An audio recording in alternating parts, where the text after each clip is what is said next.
नमस्कार मित्रांनो. ही गोष्ट आहे 20 वर्षापूर्वीची. त्यावेळेस मला एका भाड्याच्या खोलीत राहण्याचा प्रसंग आला होता. त्या खोलीत 8-9 महिने मी राहिलो. तेथे फार विचित्र अनुभव आले. काय होते त्या खोलीत? 20 वर्षापूर्वी मला माझे जुने घर पडून नवीन बांधायचे होते.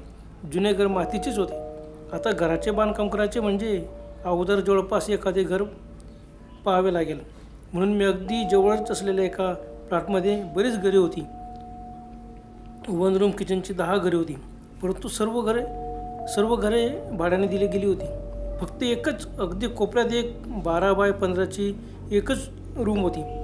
खोलीतच बाथरूम होता, म्हणजे मुरीच बिना दरवाजाची. बाकीचे सर्व पक्की घरे होती. तिथं संडास बाथरूम सर्व सोयी होत्या. पण आमच्या इथं फक्त बाथरूम होता, तो सुद्धा बिन दरवाजाचा. आता खोलीच्या अंगणात उभे राहिले तर समोरच माझे घराचे बांधकाम दिसत होते. मी विचार केला, चला एकच रूम का असे ना, जेवढ्याच आहे बांधकामावर चांगले लक्ष ठेवता येईल. व मला 10 ते 5:30 अशी ड्युटी असतेच. नोकरी करून घराचे बांधकाम करायचे फार कठीण. सकाळी लवकर उठून बांधकामाच्या ठिकाणी जायचे, पाणी मारायचे व 10 वाजता ड्युटीवर निघून यायचे. संध्याकाळी 5:30ला ड्युटी संपली का परत यायचं. तर संध्याकाळी बरं आवासावर करायची. रात्री 10 वाजेपर्यंत पाणी वगैरे मारणं हे काम करायचं. आणि अशी इतर बरेच काम असतात. एकदा बांधकाम सुरू झालं का काम असतात. असं मधल्या सुट्टीत मला 1 वाजता जेवणाची सुट्टी व्हायची. त्यावेळेलासुद्धा एक चक्कर मारून द्यायचं मी बांधकामाच्या ठिकाणी आणि निघून यायच्या ड्युटीवरती. घरापासून जवळ असल्यामुळे ती खोली आम्हाला चला बा परवडते, लक्ष ठेवता येतो. मी पटकन ती रूम भाड्याने घेऊन टाकली व माझ्या घराचे सामान खूपच कमी होता. माझी 2 मुले लहान होती. मुलगी 2रीत व मुलगा 6वीत होता. मी व पत्नी दोन्ही लहान मुले बांधकाम होईपर्यंत ॲडजस्ट करून घेऊ. एक लहानशी का रूम असे ना, चला. पण त्या खोलीत बरेच भाडेकरी आले. पण 1 वर्षात खाली करून निघून द्यायचे.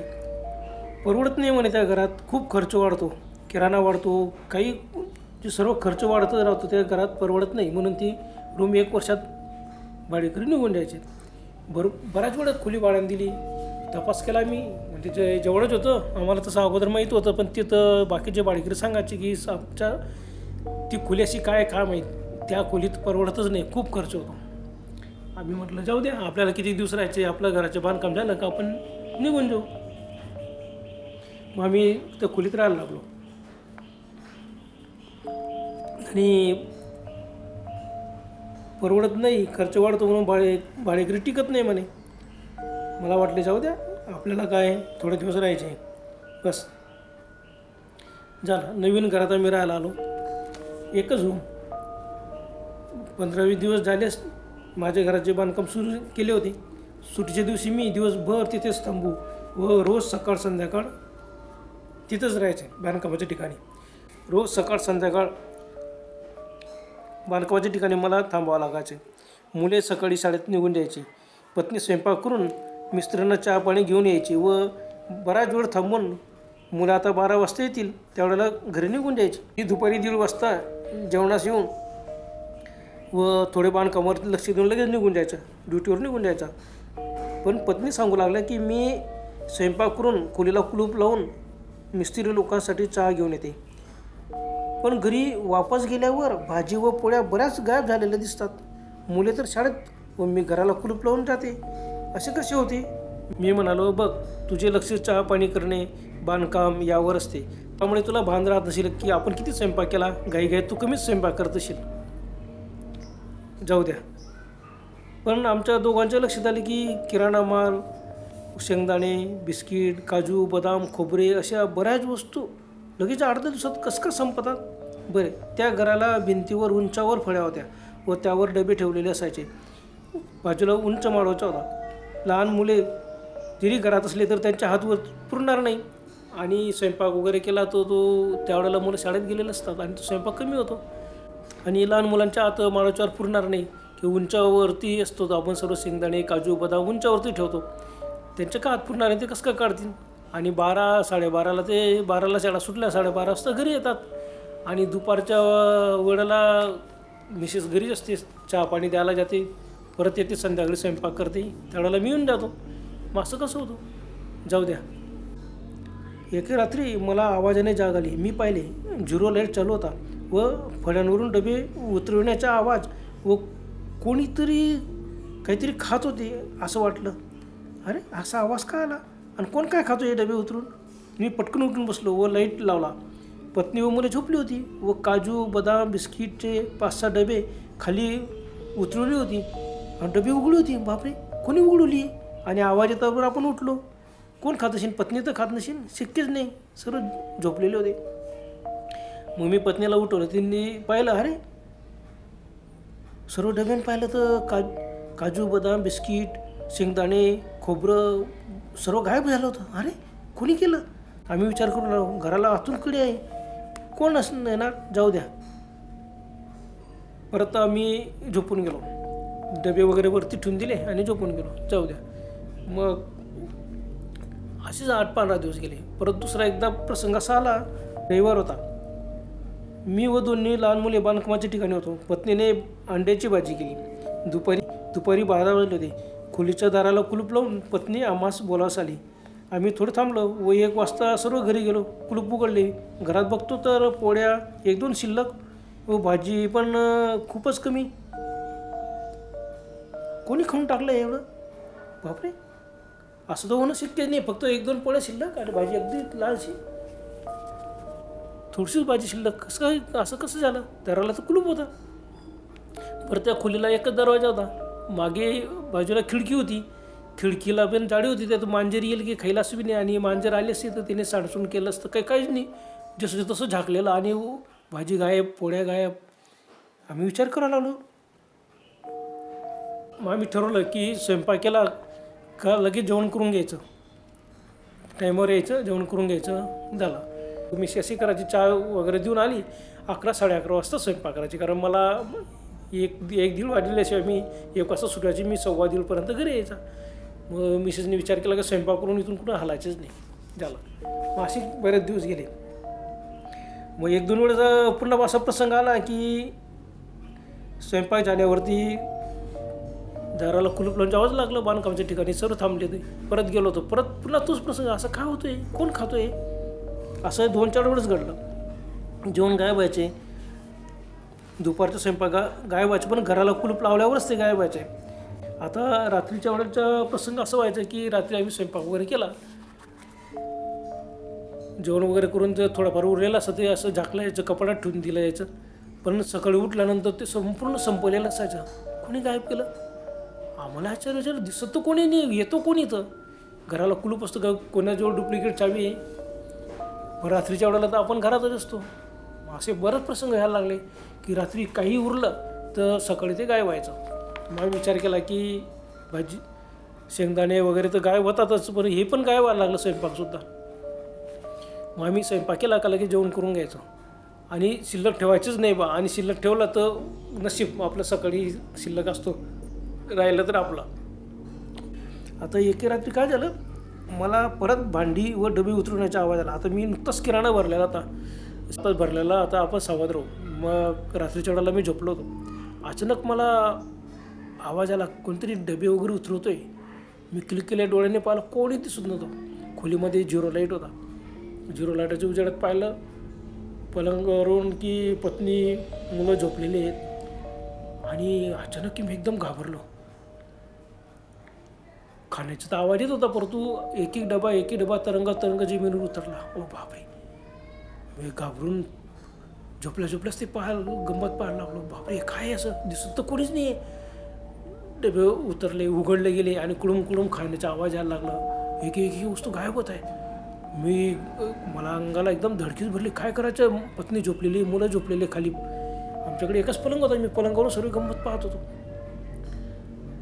मग मी काय अचानक एकदम उठलो, मोठ्याने आवाज करत, कोण आहे? आणि उठल्याबरोबर पत्नी दचकली. आम्ही पटकन लाईट लावला, उभा राहिलो आणि लगेच लाईट लावला. खोलीत कोणीच नाही. खोलीला आतून कडी होती. सर्व पत्नी घाबरून उठली की काय झालं, तुम्ही का ओरडलेत?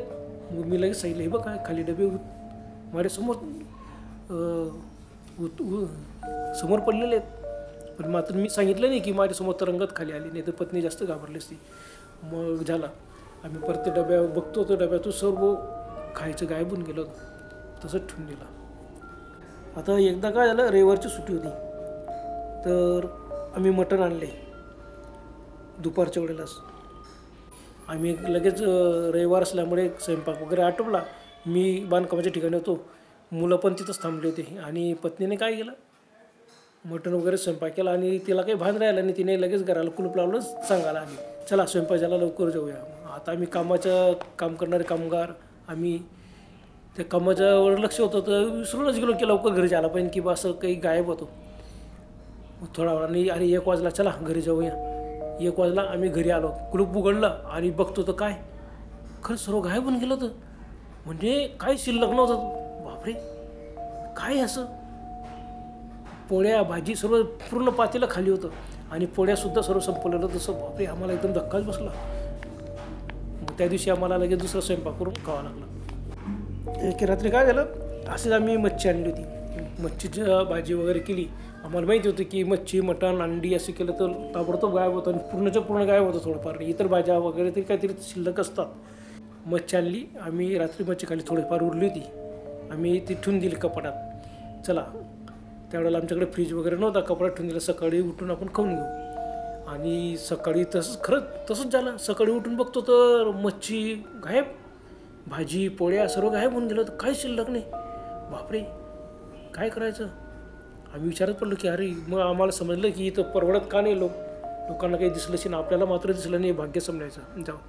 मग असं एक दिवशी एक रात्री काय झालं की मला आवाज आला, कोणीतरी डबे उतरवतोय, काहीतरी खातोय. मग मी घाबरून त्याला काही दिसलं तर नकोच, एवढे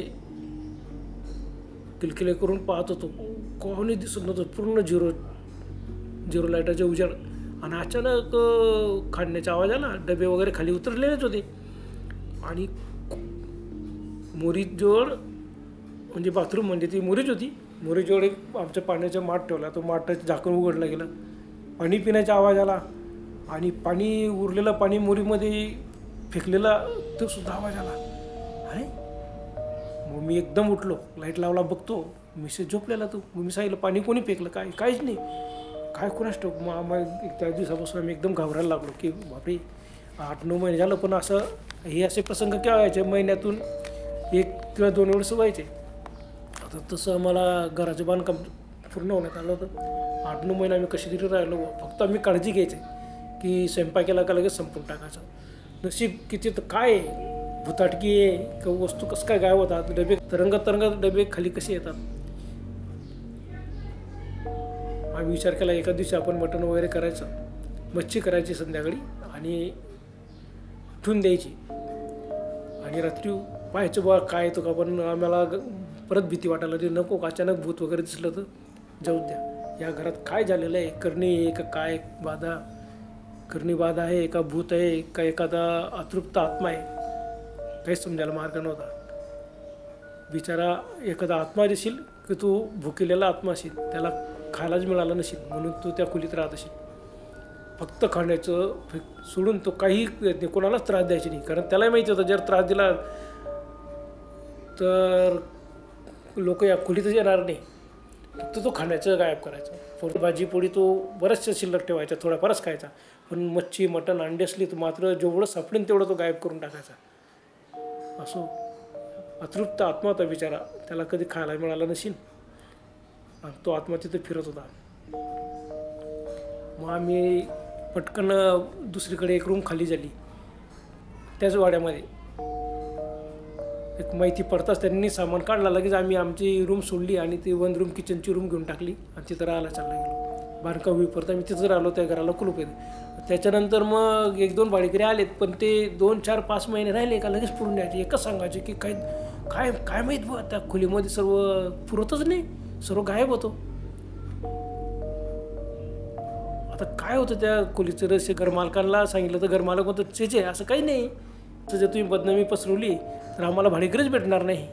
आता घरमालकाचा हा प्रश्न होता की त्याला भाडेकरीची आवश्यकता होती. एवढं घरं भाड्याने दिल्यावर सुद्धा त्याला ती खोलीसुद्धा भाड्याने द्यायचं होतं. परंतु बऱ्याचदा ती खोली अशीच व्हायची, 6-6 महिने रिकामी राहायची.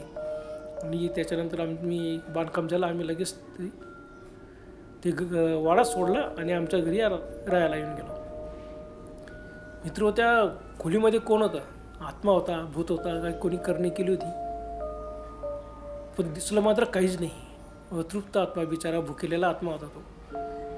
त्याला खूप भूक लागायची, पण त्याने एवढं नशीब की त्याने कुणालाही दिसला नाही. बाकीच्या भाडेकऱ्यांना तो दिसला का नाही दिसला, कोण होता, एक आत्मा होतो का अनेक होते काय माहीत.